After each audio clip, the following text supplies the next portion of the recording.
क्या इस्लाम खत्म हो सकता है? नहीं तो वीडियो का टॉपिक ही है, ठीक है, वीडियो को स्टार्ट। ये वीडियो आप देखें। आप सभी को विश्वास दिलाता हूं, इस कैंसर को धरती से खत्म करेंगे।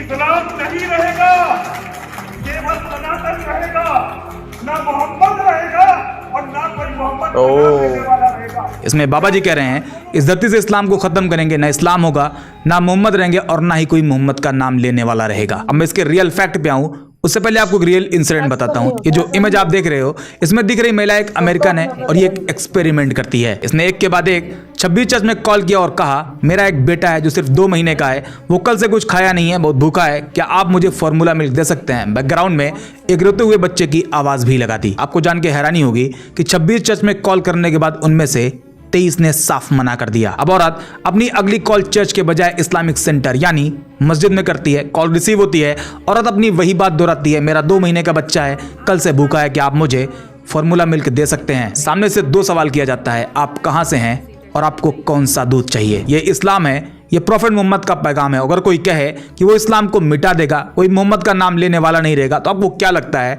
इस्लाम की इतनी खूबसूरत टीचिंग के रहते हुए क्या कभी इस्लाम को मिटाया जा सकता है? सिंपल सा जवाब है, हरगिज नहीं। खैर ये रियल इंसिडेंट हुआ, लेकिन अब आइए आपको कुछ फैक्ट भी बताते हैं। इस्लाम क्रिश्चियनिटी के बाद दुनिया का दूसरा सबसे बड़ा रिलीजन है। दुनिया के करीब 50 से ज्यादा देश मुस्लिम मेजोरिटी वाले हैं, जहां मुस्लिम पॉपुलेशन 50% से ज्यादा है और दुनिया की 75% मुस्लिम पॉपुलेशन इन्हीं देशों में रहती है, जिसमें Indonesia, Saudi, Turkey, Pakistan, Afghanistan जैसे देश आते हैं। इसके अलावा बाकी 25% पॉपुलेशन दुनिया की बाकी देशों में फैली हुई है, जैसे चाइना, इंडिया, जहां 20 करोड़ से ज्यादा मुसलमान रहते हैं। इसके अलावा अमेरिका, यूरोप जैसी जगहों पर अच्छी खासी मुस्लिम पॉपुलेशन मौजूद है। अब अगर मान भी लें कि मुसलमानों को लेकर होलोकॉस्ट की शुरुआत होती है, देश की गवर्नमेंट मुस्लिम जेनोसाइड का सपोर्ट करती है और ऑर्डर कर देती है, तो भी उन्हीं मुस्लिम को मारा जा सकता है जो कमजोर हैं, माइनॉरिटी है। बाकी उस 75% पॉपुलेशन को कभी भी खत्म नहीं किया जा सकता। यानी इस्लाम भी रहेगा, इस्लाम के मानने वाले भी रहेंगे और प्रॉफेट मोहम्मद का नाम लेने वाले भी रहेंगे। कुछ और नंबर आपको बताऊं तो इस टाइम पूरी दुनिया में करीब 2 बिलियन से ज्यादा मुसलमान हैं, बट पॉपुलेशन का 25% हिस्सा अकेले मुसलमानों का है। फिर रिसर्च बताती है कि ये नंबर साल 2030 तक बढ़कर 2.2 बिलियन होगा और 2050 तक यही नंबर 2.8 बिलियन पर पहुंच जाएगा और दुनिया में 30% पॉपुलेशन के साथ इस्लाम दुनिया का दूसरा सबसे बड़ा रिलीजन होगा। रिसर्च ये भी बताती है कि इस्लाम ही है जो दुनिया में सबसे तेजी से फैल रहा। क्यों फैल रहा, इन दोनों वीडियो में आपको बताया है। अगर आपने नहीं देखा तो आप जरूर देखिएगा। अब आप खुद गौर करें, इतने बड़े पैमाने पर किसी धर्म को मिटाना क्या पॉसिबल है? अगर नाजी जर्मनी या सोवियत यूनियन जैसी कोशिश भी करी जाए तो भी पॉसिबल नहीं है। हिस्टोरिकली भी आपको बता ही देते हैं, क्योंकि ये पहले नहीं है जिन्होंने इस्लाम को मिटाने का ख्वाब देखा है, बल्कि इससे पहले इनसे बहुत बड़ी बड़ी ताकतें ये ख्वाब देख चुकी हैं और उनके ख्वाब को चकनाचूर किया जा चुका है। 13वीं सेंचुरी में मंगोल एक ताकतवर, दहशतगर्द और बर्बर फौज हुआ करती थी। चंगेज खान इस फौज का बादशाह हुआ करता था और यह फौज जिस इलाके की तरफ निकलती उसे लूट पाट कर, कत्ले आम करके उसे जला देती। इनका खौफ दिन ब दिन बढ़ता ही जा रहा था। साल 1258 में चंगेज खान का पोता यानी उनका grandson Hulagu Khan Abbasid caliphate की राजधानी बगदाद पर अटैक करके उसे पूरी तरह से तबाह कर देता है। करीब 8 लाख मुसलमान इस तबाही में मारे जाते हैं। अब्बासिद कैलिफेट के 37वें और आखिरी खलीफा अल मुस्तासिम को घोड़े से कुचलकर मार दिया जाता है। और सबसे बड़ा नुकसान, मुसलमानों की सबसे बड़ी लाइब्रेरी, इस्लाम का सबसे बड़ा एजुकेशन सेंटर बैतुल हिकमत को जला दिया जाता है। उसकी लाखों किताबें नदी में फेंक दी जाती है, जिसकी शाही से नदी का पानी नीला हो जाता है। यहाँ मंगोल का मकसद था इस्लाम को पूरी तरह से खत्म करना। मंगोल ने सोचा था अब इस्लाम पूरी तरह से खत्म हो जाएगा, लेकिन हुआ इसके जस्ट उल्टा। सिर्फ 2 साल बाद 1260 में खुद मंगोल के एक रूलर बरके खान इस्लाम कबूल करके मुसलमान बन जाते हैं। मतलब जो मंगोल इस्लाम और मुसलमानों को खत्म करने आए थे वो खुद मुसलमान हो गए। और फिर 1295 में मंगोल हलाकू खान के वंश से एक और रूलर गजन खान भी इस्लाम कबूल कर लेते हैं और पूरे मंगोल एम्पायर में खूब मस्जिदें बनवाते हैं, जिसका नतीजा ये हुआ कि जो मंगोल इस्लाम को खत्म करने आए थे वो ही इस्लाम के पैरोकार बन गए। एक और एग्जांपल देखें, साल 1478 से लेकर 1834 तक स्पेन में Catholic church back court system हुआ करता था, जिसका मकसद था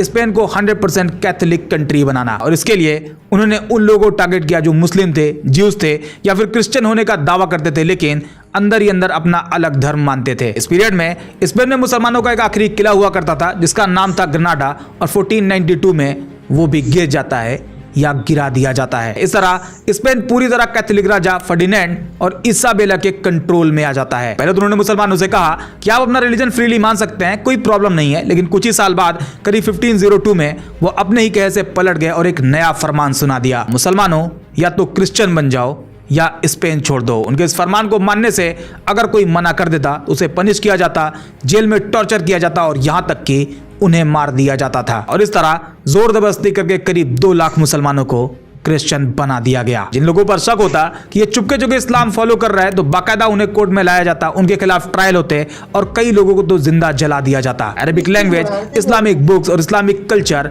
सब कुछ बैन कर दिया गया। बाकी जिन लोगों ने फोर्सफुली क्रिश्चियन धर्म अपनाया था उन्हें मोरिस्कोस कहा गया, यानी मुस्लिम ओरिजिन के फोर्स्ड क्रिश्चियन। ये सब करने के बाद भी उन्हें लगा ये काफी नहीं और फाइनली 1609 टू 1614 के बीच स्पेन में फिलिप III वहां के राजा होते हैं और ये मोरिस्कोस यानी मुस्लिम ओरिजिन के फोर्स्ड क्रिश्चियन को स्पेन से बाहर निकाल देते हैं। करीब 2.5 से 3 लाख मोरिस्कोस को शिप में बैठाकर नॉर्थ अफ्रीका में डिपोर्ट कर दिया गया। हालांकि स्पेन में अभी भी बहुत से मुस्लिम होते हैं जो चुपके चुपके इस्लाम को मानते हैं, नमाज पढ़ते हैं और रोजा रहते हैं। अब सवाल ये क्या ये सब करने से स्पेन में इस्लाम खत्म हो गया? तो जवाब है बिल्कुल नहीं, बल्कि जिन लोगों को डिपोर्ट किया गया वो नॉर्थ अफ्रीका में पहुंचकर वहां पर इस्लाम का परचम लहरा देते हैं। ये वो पीरियड था जब मिडिल ईस्ट, यूरोप और अफ्रीका के कुछ हिस्सों पर एक मुस्लिम खिलाफत ओटोमन एम्पायर का राज हुआ करता था और ओटोमन एम्पायर डिपोर्ट किए गए रिफ्यूजीज को लेकर सिंपैथी रखती। खुद डिपोर्ट किए गए लोगों में कुछ लोगों ने ओटोमन नेवी ज्वाइन करी और स्पेन के शिप्स को टारगेट करना भी शुरू कर दिया। अब अगर आज की बात करें तो इस टाइम स्पेन में करीब 25 लाख मुस्लिम रहते हैं जो स्पेन की टोटल पॉपुलेशन के 5 से 6% है। स्पेन में 1000 से ज्यादा मस्जिदें हैं और दिन ब दिन मुस्लिम पॉपुलेशन और इस्लामिक इन्फ्लुएंस स्पेन में तेजी से बढ़ रहा है और इस तरह स्पेन का 100% कैथोलिक बनने का सपना कभी पूरा ही नहीं हो पाया। कुछ और एग्जांपल देखें। मुस्लिम रूलर के खिलाफ वॉर की एक पूरी सीरीज चली जिसे क्रूसेड्स कहा गया। करीब 200 साल तक 1095 से लेकर 1291 तक, जिसमें मुसलमानों को खत्म करने की भरपूर कोशिश करी गई। लेकिन इसी सीरीज में 1187 में सलाहुद्दीन अय्यूबी ने मस्जिद अक्सा फतह कर ली और 1291 में क्रूसेड्स का आखिरी किला भी ढा दिया गया। सोवियत एरा में भी करीब 70 साल तक मुसलमानों को टारगेट किया गया, मस्जिदें बंद करी गई। साल 1917 में 25,000 ज्यादा मस्जिदें हुआ करती थी जो 1991 आते आते सिर्फ 500 बचती हैं। मौलवी को या तो जेल में डाल दिया गया या फिर उन्हें मार दिया गया।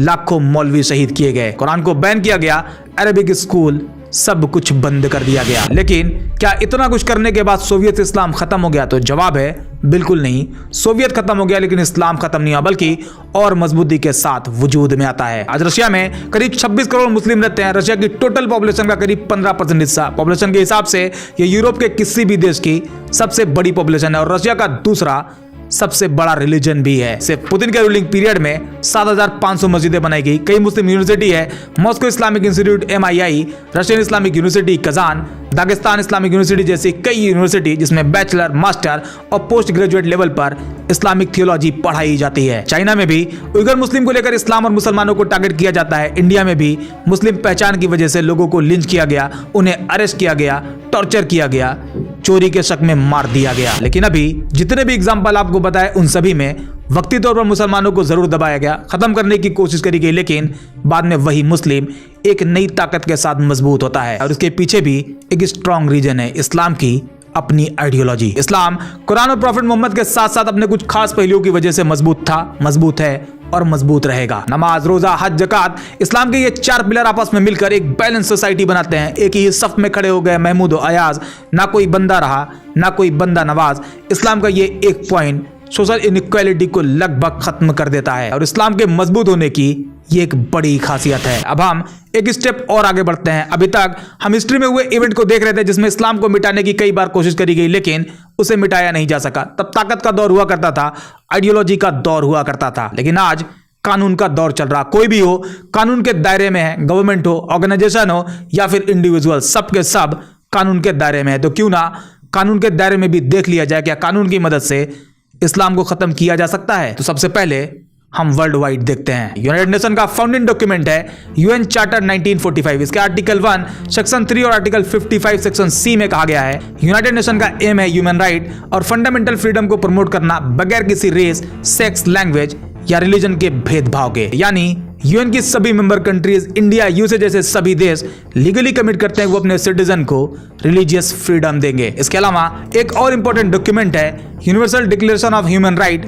UDHR 1948। इसके आर्टिकल 18 में रिलीजियस फ्रीडम की बात करी गई और बाकायदा हर एक इंसान को ये राइट दिया गया है वो किसी भी धर्म को मान सकता है, उसे बदल सकता है या कोई भी धर्म नहीं मानता। और अगर कोई स्टेट यानी गवर्नमेंट किसी कम्युनिटी को फोर्स करे रिलीजन चेंज करने के लिए या कोई सरकार किसी रिलीजन को मिटाने की कोशिश करे तो वो ह्यूमन राइट वायलेशन माना जाएगा। एक और डॉक्यूमेंट है international covenant on civil and political right ICCPR 1966। इसके आर्टिकल 18 में भी सेम राइट दिए गए हैं। इसके अलावा UN जेनोसाइड कन्वेंशन 1948 के मुताबिक अगर कोई सरकार या ग्रुप किसी रिलीजन, रेस या एथनिक ग्रुप को डिस्ट्रॉय करने की कोशिश करे तो वो जेनोसाइड की कैटेगरी में आएगा। यानी अगर कोई देश ऑफिशियली कहे कि वो इस रिलीजन को खत्म करना चाहती है या खत्म कर देगी तो वो इंटरनेशनल क्राइम माना जाएगा। ये तो इंटरनेशनल लेवल पर कानून है, लेकिन अब चलो मान लेते हैं कि एक टाइम USA UN की बात नहीं मानता क्योंकि विश्वगुरु है भाई, तो क्या अमेरिका की मदद से मुसलमानों को खत्म किया जा सकता है, इस्लाम को मिटाया जा सकता है? तो जवाब है बिल्कुल नहीं। अमेरिकन कॉन्स्टिट्यूशन में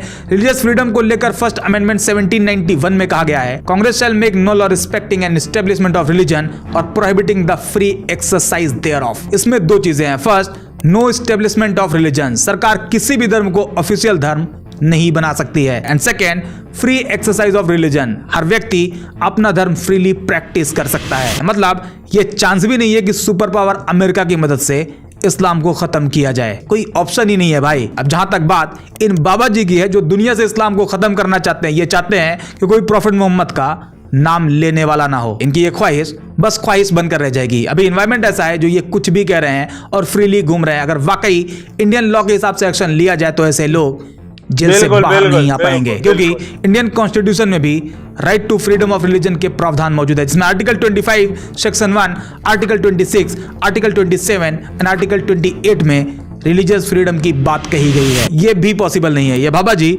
दुनिया तो छोड़ो, इंडिया से भी इस्लाम नहीं मिटा सकते। ये बस पॉलिटिकल बेनिफिट के लिए माहौल बनाते हैं, और ऐसा भी नहीं है ये सब ये जानते नहीं है, इन्हें सब पता है। ये बस मुसलमान और इस्लाम के नाम पर एक ग्रुप को अपने फेवर में भीड़ बनाना चाहते हैं, इससे ज्यादा कुछ भी नहीं। ओवरऑल कंक्लूजन यही है कि इस्लाम को हरगिज मिटाया नहीं जा सकता, क्योंकि मुस्लिम पॉपुलेशन का नंबर बहुत बड़ा है। खुद हिस्ट्री ऐसा सोचने वालों का फेलियर दिखाती है। इस्लामिक आइडियोलॉजी सेल्फ प्रोटेक्टिव है, एंड मोस्ट इंपॉर्टेंट आज की मॉडर्न सोसाइटी जहां प्रेशर, जुल्म, जबरदस्ती कुछ भी काम नहीं आती। खुद कुरान में अल्लाह ने वादा किया है, कुरान चैप्टर 9 वर्स 32 में आता है, ये लोग चाहते हैं अल्लाह की रोशनी को अपनी फूकों से बुझा दें, मगर अल्लाह अपनी रोशनी को मुकम्मल किए बगैर मानने वाला नहीं है। इस्लाम को खत्म करने वाले बयान सिर्फ नफरत फैलाते हैं, लेकिन हकीकत यह है इस्लाम दिन ब दिन फल फूल रहा है। ऐसे में मशवरा यह है, नफरत छोड़ो और इंसानियत की बात करो। इतिहास सिखाता है जो धर्म मिटाने चले थे वो खुद ही मर गए। इस्लाम तब भी था, इस्लाम आज भी है और आगे भी रहेगा। आज के वीडियो में इतना ही।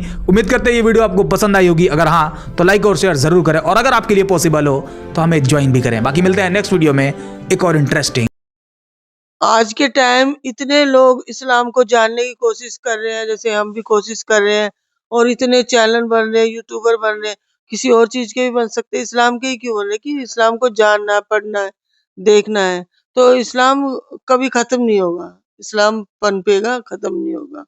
सो हम ऐसी बुरी बात नहीं सोच सकते इस्लाम के बारे में। अभी वही है ना, जैसे कि उन्होंने बताया कि जो अगर संविधान के हिसाब से अगर ये सब ठीक से चले तो ऐसे जो बाबा उनको तो जेल होनी चाहिए। जैसे बागेश्वर बाबा है, ठीक है, वो अभी रैलियां चल रही है अभी हिंदू राष्ट्र बनाने की, वो भी असंवैधानिक है, क्योंकि हमारा सेकुलर है ना, देश सेकुलर है, यहाँ सब अपने धर्म की प्रैक्टिस कर सकते हैं। ठीक है, सब कि हम खालिस्तानी बनाएंगे या हम अपना बनाएंगे, है ना, ये एक नहीं हो सकता, इंडिया में ये एक नहीं हो सकते, तो पूरा वो है सेकुलर देश है। तो जैसे लगा रहे कि हम हिंदू राष्ट्र बनाएंगे, ये भी गलत है, लेकिन क्योंकि अब वोट ही इस चीज पे मिल रहे हैं लोगों को, तो इसलिए गवर्नमेंट भी कुछ नहीं बोल रही।